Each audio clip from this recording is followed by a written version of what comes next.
Rutul Joshi.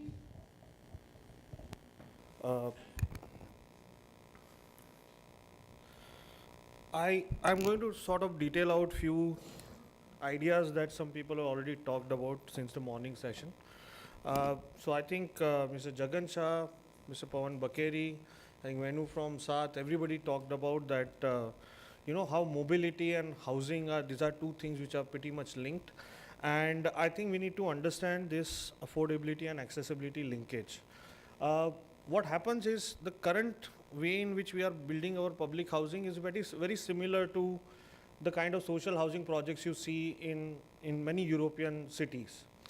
But what is missing is many of those European social housing projects starts by actually making a compound wall and then making a bus stop. You make a bus stop, people start coming to the site, people start getting familiarized with even if it is out of the city peripheral location, they suddenly become accessible, and that's how they start becoming desirable. When they are not accessible, the problem is that those locations don't remain undesirable, and then people who are staying there, they think that the rest of the city has thrown us out of the city rather than integrating us with the city. So this is part of my my actually PhD work, where I was looking at what is the relationship between mobility. Mobility means moving around by any vehicle, and accessibility. So the reason why we have slumming happening in our cities is because people trade off their advantage of location with the quality of housing. So people decide that I want to live in closer to the city where everybody from my family will get job. Some of them will get part-time job, and that's why I'm ready to live in a dilapidated, inhabitable housing, but I want to make use of my locational advantage. That's why slumming happens. So if we really want to solve this problem, we have to start from there, understand this trade-off. When we have peripheral slums, what happens is somebody who wants to be working in Odav GIDC is staying there, or in case of Surat, there are number of GIDCs nearby. People are staying there because that location is advantageous to them, and then they build their life around it. When we do any sort of forced relocation of people, like we have done under BSUP, under the Riverfront project or other project, what we are doing is we are actually pushing them away from the city, and when they don't have accessibility in terms of transport, then it can create a two kind of problem.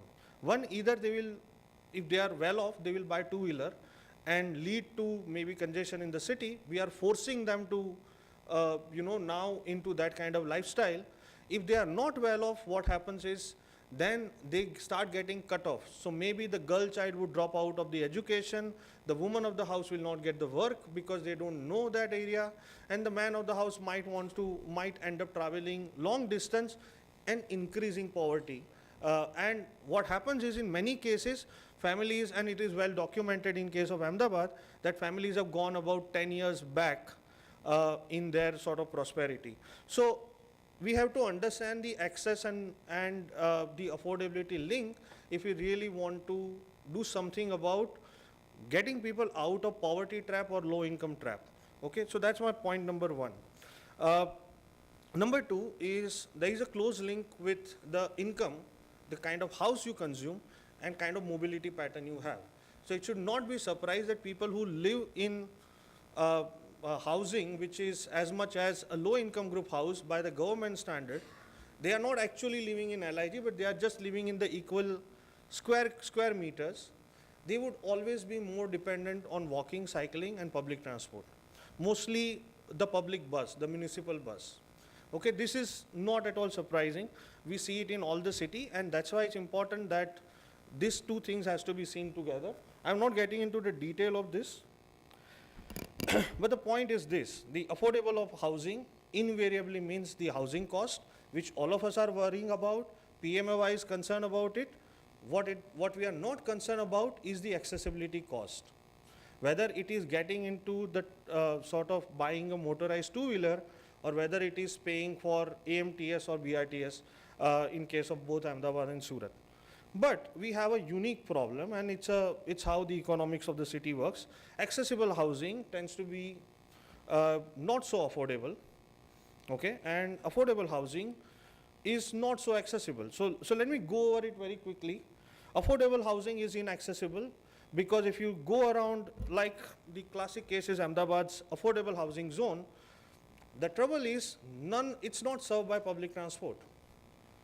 And even if we believe that we are going to build affordable housing there, everybody is going to be relying on either motorized two-wheelers, or they will not be able to access the city for any productive activities.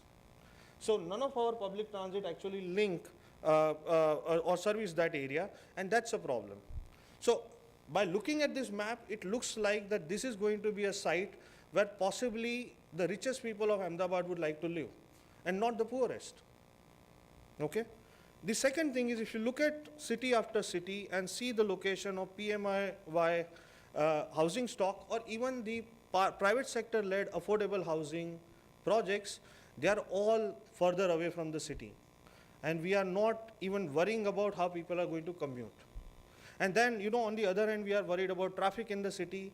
We don't see all these contributing factors to traffic, that now by making 10,000 units away from the city, and if even half of them are well off, we are adding 5,000 more vehicles on the city's traffic. This is also seen, I think, in number of cities, and that's why affordable housing end up going outside. Second point, accessible housing is unaffordable, and this is obvious. We are looking at Bangalore city, where the metro is being constructed, and as you go away from Bangalore, go away from metro in Bangalore city, what happens is that's where you get more affordable housing sites. So closer to metro, it's more expensive.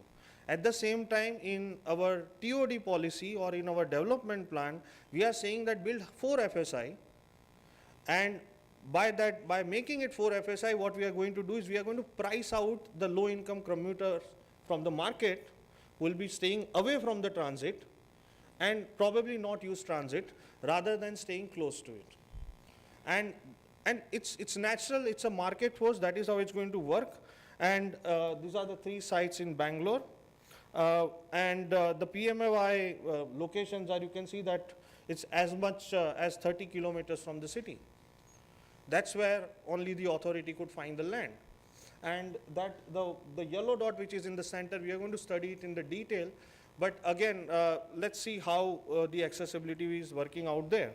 So what we need to really do, and I'm not sure if this is possible by policy, is that actually build more affordable housing in the TOD zone, so that your low income commuter who's living in low income housing gets the best of the advantage of accessibility and affordability. Okay, we are doing something else. If we can't do this, the other way around, what we need to do is to provide transport to the people who are living on the periphery of the city in the affordable housing zones. This is one important graph, and maybe there is one more and then I will stop. These are all the very successful transit cities. So Paris, Tokyo, Singapore, New York. What they do is very simple thing.